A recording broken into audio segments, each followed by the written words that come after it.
Welcome to a special broadcast on Times Now, viewers. We have Aabhas Maldahiyar, author of the new book Babar. When you hear the name Muhammad Zahiruddin Babar, what does that name evoke you? What do you make of the man?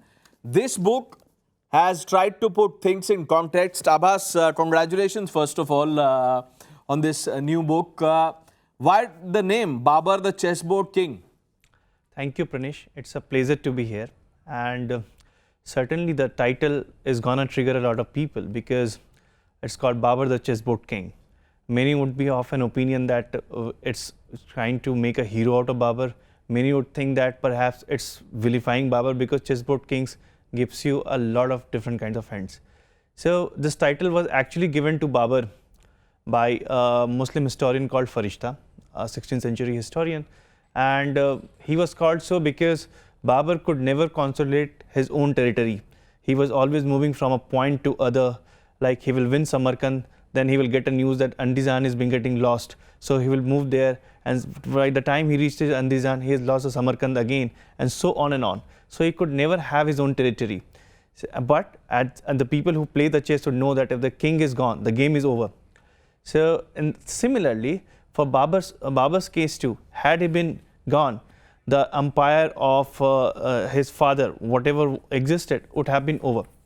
So with that perspective, Farishta had given him this title, the Chessboard King. So it's not to vilify or make a hero out of Babar, but just to create a perspective that certainly he was not a very stable king, but after all, he was a king of the land. Now, let's start with, putting some things right, because, people believe that Babar is the founder of the Mughal Empire. Now, he was a Timurid king. So he essentially, to be technically right, he was the founder of the Timurid Empire.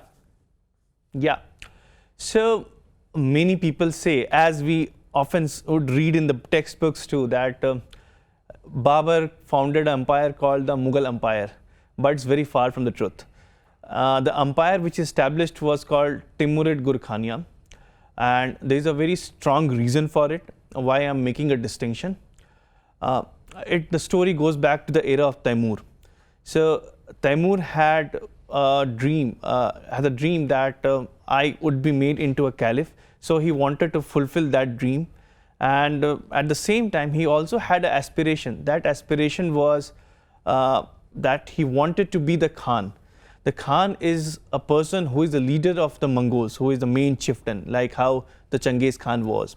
But he could neither become the Khan because he didn't come from the lineage of Genghis Khan, nor he could become the caliph because he didn't had a particular lineage to become the caliph or khalifa too. So he propagated a mythology that I have got some ordinance from the heaven and I can do this and that mythology picked up, and so he was considered on the par of the caliphs. At the same time, to gain the power as the Khan, he married into the house of Genghis Khan. And when he married, he took the title Gurkhania. Gurkhania in Mongoloid language means the son-in-law. So, and later on, when he founded an empire, he called this the Timurid Gurkhania. And there is a distinction between the Mongols and the Timurids. Timurids are the people who come from the lineage of Taimur, and they are very distinct from the culture what the Mongolites followed. Mongols were pretty secular. So even the culture of governance varies. You mentioned that in the book, and I have read about it. But Aabhas, you also said in your book that the typical depiction of Babar, as we've seen, you've narrated the story as a school kid, whatever syllabus was fed to you, the NCERT syllabus, you said, and not just that, even the historical accounts, you've used the word intellectual dishonesty for you. उसके बारे में बताइए कि क्यों आपने इतने strong words use किए हैं इसके लिए?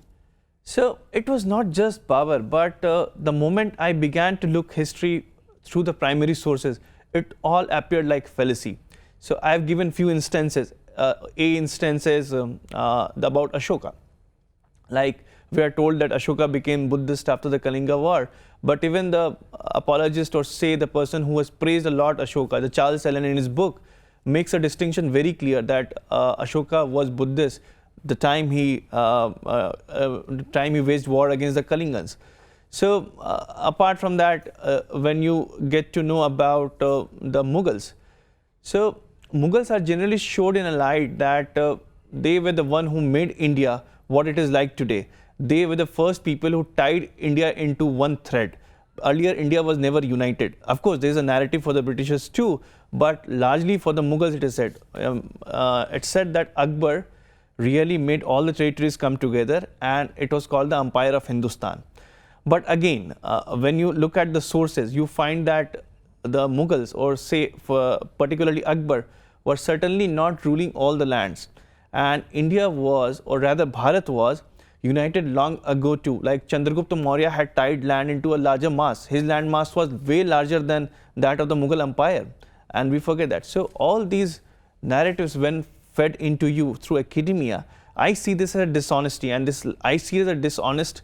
It's absolutely a crime, because if you are kept away from a truth. You are calling it intellectual dishonesty. Yeah. कुछ लोग हैं वो बोलेंगे कि you are trying to demonize Babar. आपका क्या defense होगा? The book is not demonizing Babar. When it comes to the book particularly, it is a very objective biography. ये बाबर के ऊपर बिल्कुल ऑब्जेक्टिव बायोग्राफी है, जहाँ पे बाबर के अच्छाई बुराई सारी चीज़ों को खोल करके रखा गया है. क्योंकि आप जब ऑब्जेक्टिव बायोग्राफी करते हैं तो आप उस इंसान के हर एंगल, हर पर्सपेक्टिव को पोर्ट्रे करने की कोशिश कर रहे हैं. और जब आप 5 कलर किसी इंसान के अगर हैं, या फिर 10 कलर भी हैं, आप अगर उन 10 रंगों को ऊपर डाल देते हैं तो जो अच्छे रंग नहीं है वो भी निकल कर आएंगे, जो बुरे हैं वो भी निकल करके आएंगे. किताब में आपने आभास जी ये भी लिखा है कि एक सिस्टमैटिक परसिक्यूशन था on account of religion. Yes. अब जो लोग बाबर के लेगेसी को सेलिब्रेट करते हैं या एक तरह से वाइट वॉश कर दिया गया है, उनसे क्या कहेंगे? देयर हैज़ बीन, जैसे मैंने एक टर्म पहले भी यूज़ किया, इंटेलेक्चुअल डिसऑनेस्टी, ये भी उसी का पार्ट है. कई बार ऐसा होता है कि पर्टिकुलरली जो टिमुरिड एम्पायर है या मुग़ल एम्पायर को लेकर के लोगों के मन में एक अलग सी सिंपैथी है. वो इस बात को पूरी तरह से वाइट वॉश कर देते हैं कि जो persecution in the term of in name of religion हो रहा था, उनके हिसाब से वो एग्जिस्ट करता ही नहीं था. लेकिन बाबर ने, दो Babar happens to be the most neutral of the lot, क्योंकि उसका the first reason is that he was not in India for very long period, but whatever period he was, he really make a distinction between the Kafirs and the Muslims. He made it clear that he will take the title of the Ghazi. And Ghazi kaun hota hai? Ghazi is certainly a person who wins the battle against the Kafir. And he also calls himself to be in the line of Ghazni and Gori. He said that pehla Ghazni tha, dusra Gori tha, aur teesra main hu.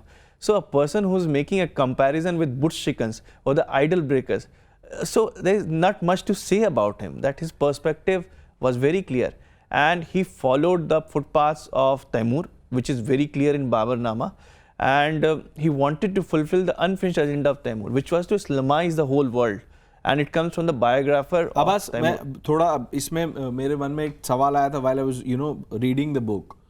Babar Nama is now available, easily translated into many languages. Why should people pick up this book, Babar? और आपसे अगर कोई पूछे कि अगर मैं बाबर नामा पढ़ सकता हूँ तो मैं बाबर पे ये किताब क्यों पढ़ूँ? So, पहली बात ये है कि बाबर नामा is a diary account. It's a diary. It's not autobiography. People need to understand that what is the difference between autobiography and a diary. Diary is very personal to you, which you write, and you at times don't imagine that people will be reading in the later phase, but autobiography is certainly something which you have left it open for the people to read. So while he was writing a diary, despite Babar being a great poet, I always acknowledged it, Babar was a great poet and he was a great writer, and he was a very intellectual man. But despite that, the way the account has been put, it is all about himself. It is all about how his journey had been, right from how his day starts till the time his day ends. But it is not covering the context. For example, while he is traveling into Kabul, he comes across a lot of tribes. One of the tribal Junbil tribe. So when you read Babar Nama, you will know about Junbil, but who were the Junbils? तो वो context आपने इस book में add किया है, reference डाला है ताकि लोगों को समझ में आए कि बाबर नामा में जो लिखा है, यस, उसका रियल मतलब क्या है, रियल कंटेक्स्ट क्या है.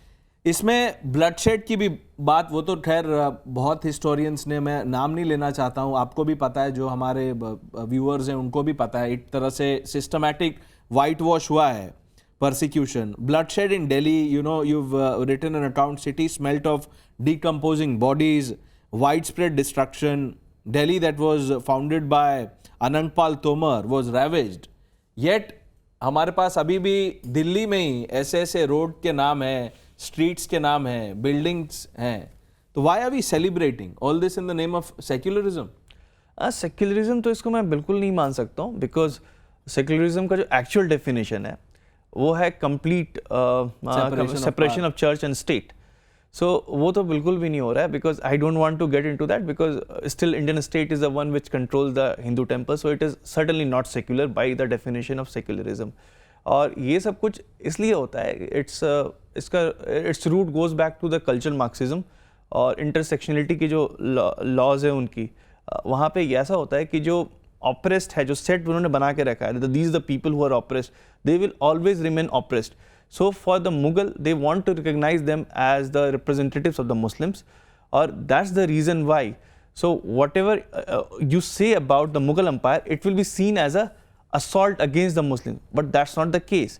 आप सिर्फ एक सत्य बताना चाह रहे हैं, तो इसलिए फैंसी स्टोरीज आ जाएंगी, चाहे वो जलालुद्दीन मोहम्मद अकबर के बारे में बात हो, या फिर आज तो औरंगजेब को भी सेलिब्रेट किया जाने लगा है. लेकिन देयर हैव बीन हिस्टोरियंस, अभी रिसेंटली इरफान हबीब ने पब्लिकली बोला है कि इसमें कोई डिनायल नहीं है कि काशी के मंदिर को औरंगजेब ने गिराया था. लेकिन अभी भी ऐसे न्यू एज हिस्टोरियंस हैं, न्यूबीज, जो ये मानने को भी तैयार नहीं है कि औरंगजेब ने ऐसा कुछ करा होगा. इसमें Abhas, you also written about Jahangir, not so much in detail, because going by what I have read, मुझे ऐसा लग रहा है आगे और भी वॉल्यूम्स आने वाले हैं to separately focus on the individuals, but you've painted a different picture than what is projected. Salim of Mughal-e-Azam, but he was a hardcore Islamist. Yeah. So पहला जो काम उसने किया शासन में आने के लिए, वो ये था कि जितने भी एग्जिस्टिंग मंदिर है वो ठीक है, और जो मंदिर से तोड़े ही जा रहे थे, लेकिन जो नए कंस्ट्रक्शन आने वाले थे उस पर पूरी तरह से रोक लगवा दिया गया था. So पहला फरमान ये था. So अब जब ऐसा पहला फरमान किसी शासक का है, तो इससे ये बिल्कुल समझा जा सकता है कि उसका इंटेंशन क्या है. और जहांगीर का जो इमेज पोर्ट्रे किया गया है मुगल आज़म में, वो बिल्कुल सत्य से बिल्कुल परे है, क्योंकि कहानी बिल्कुल वैसी नहीं थी. बिल्कुल इनफैक्ट अनारकली की कहानी में भी काफ़ी लूप होल्स हैं. हमें ये नहीं पता है कि अनारकली एक सिर्फ पेड़ थी एक आंगन में, या फिर वो अकबर की मिस्ट्रेस थी. We don't know the truth much, लेकिन I am looking to uncover more about Jahangir in the days to come, कि उनकी कहानी क्या थी. और सबसे इंटरेस्टिंग बात है ये है Pranesh ji, that most of the people who want to idolize the people like Jahangir और से शाह जहां और any of this Timurid ruler, most of them will not agree to what they did. Like all of them were very much addicted to the opium, they were addicted to alcohol, they had many other fantasies and which they fulfilled, which certainly doesn't fall in the idealistic book of the people who want to idolize them. So it's a very hypocritical stand even by the people who... Even sexual orientation pe bhi. Yes. So I have put it across. In fact, Babar is known to be looking around a boy named Babari. So Babri is certainly in the consciousness of the people because of the Ayodhya Ram Janmabhoomi. But Babri actually happens to come as two characters in the book. One is a non-living character, that is a Babri script what Babar had created, which comes later on. So we don't know whether this Babri was made in the memory of that Babri. The first Babri is a boy, 12-year boy, old boy, which whom Babar had seen in the Camp Bazaar, and it's happening during his first marriage. And he mentions in Babar Nama that during the first marriage, I am very unattracted. I'm not attracted to my wife. I don't feel like going to her. But I am quite feeling comfortable spending time with Babri. He's writing very passionate poems about Babri. So while he's making comparison with the first wife and the Babri, so it becomes quite clear that though he will not write that he's bisexual or what, but it certainly gives you a hint that Babar was certainly bisexual at that period. Now, we've spoken about Jahangir. He, waged a war against the people in Mewar. Mandirs were destroyed. Yeah. Brutality against Sikh Guru Arjan Dev. Yeah. वो तो है ही. एक फरमान जो order किया था जहांगीर ने, और इसके बारे में भी आपने काफ़ी डिटेल्ड अकाउंट लिखा है. Let's talk about 1632 Deccan famine. Yeah.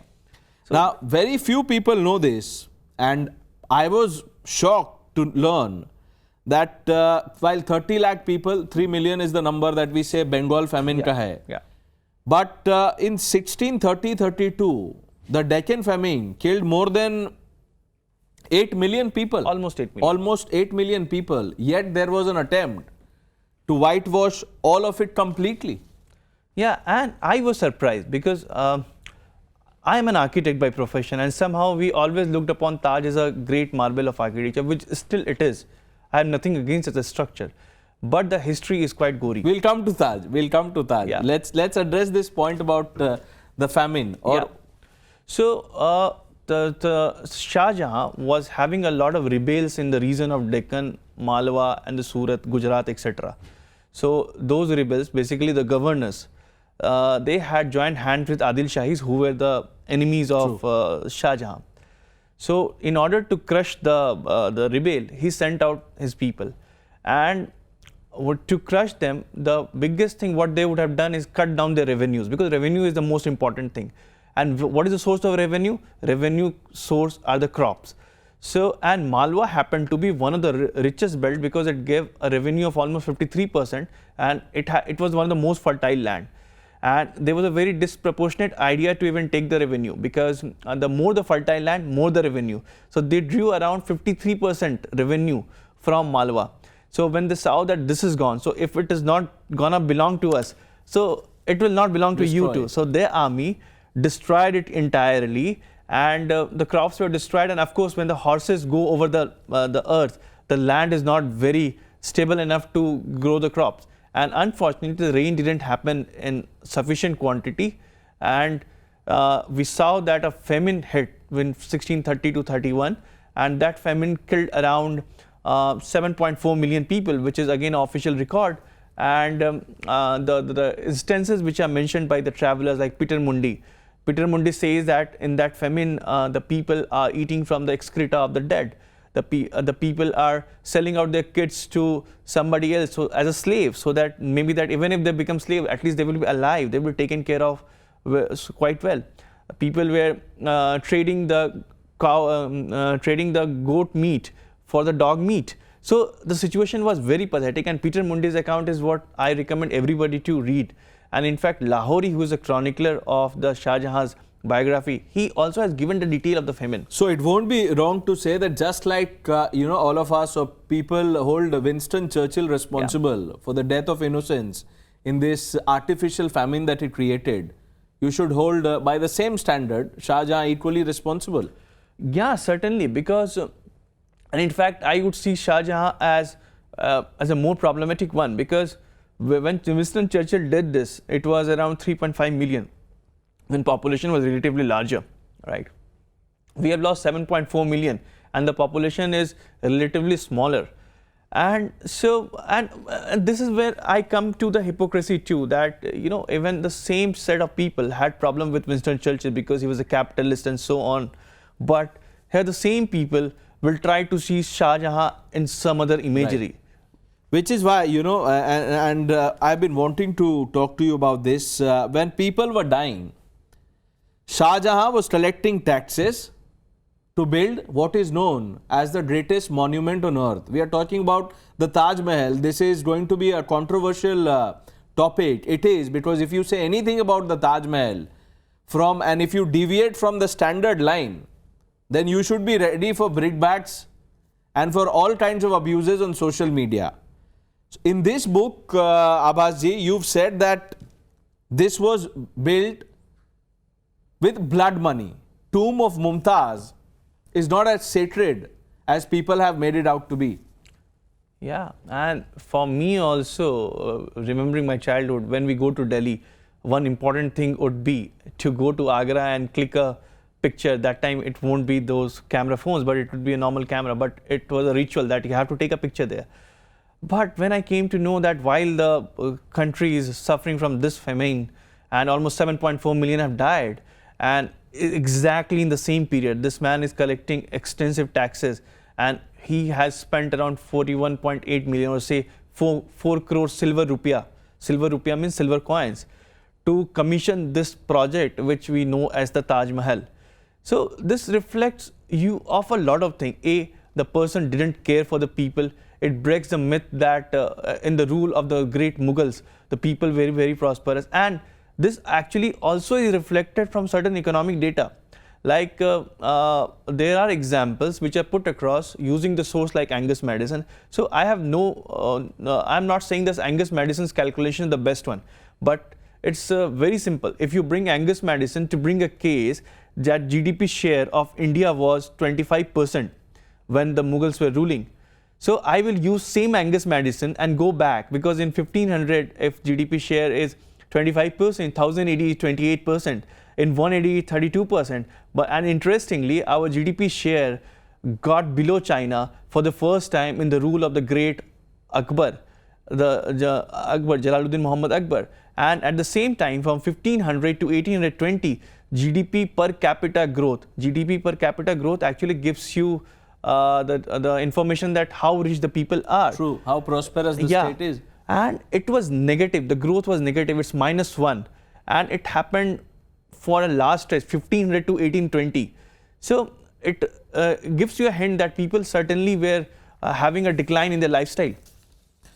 Now ये जो ताजमहल पे मैंने सवाल पूछा आबाज जी, अब देखिए ये तो मैंने पहले ही बोल दिया इतना कंट्रोवर्शियल होने वाला है, क्योंकि आपने जो उसमें लिखा है कि जो लोग मर रहे थे उनको टैक्स करके पैसे लिए गए, उसके बाद ये मॉन्यूमेंट बना। मैं ख़त्म करने से पहले एक बाबर पे रैपिड फायर करना चाहता हूँ। मेरे कुछ डायरेक्ट सवाल हैं आप उसके लिए। Babar in one word, how would you describe Babar in one word? वो तो बता दिया, he was a chessboard king. Babar's legacy as it is mainstream, true or false? False. Most barbaric act of Babar? What he did in Kabul, the skull towers. Babar compared to a modern day tyrant? I would see him more on the line of Mao. Should roads, monuments be named on the Timurid rulers? Absolutely no. I'm absolutely no for this. Who's responsible for distorting history or whitewashing the evils? It's mostly the Marxist historiography which has done the problem. And what would you tell those who glorify Babar?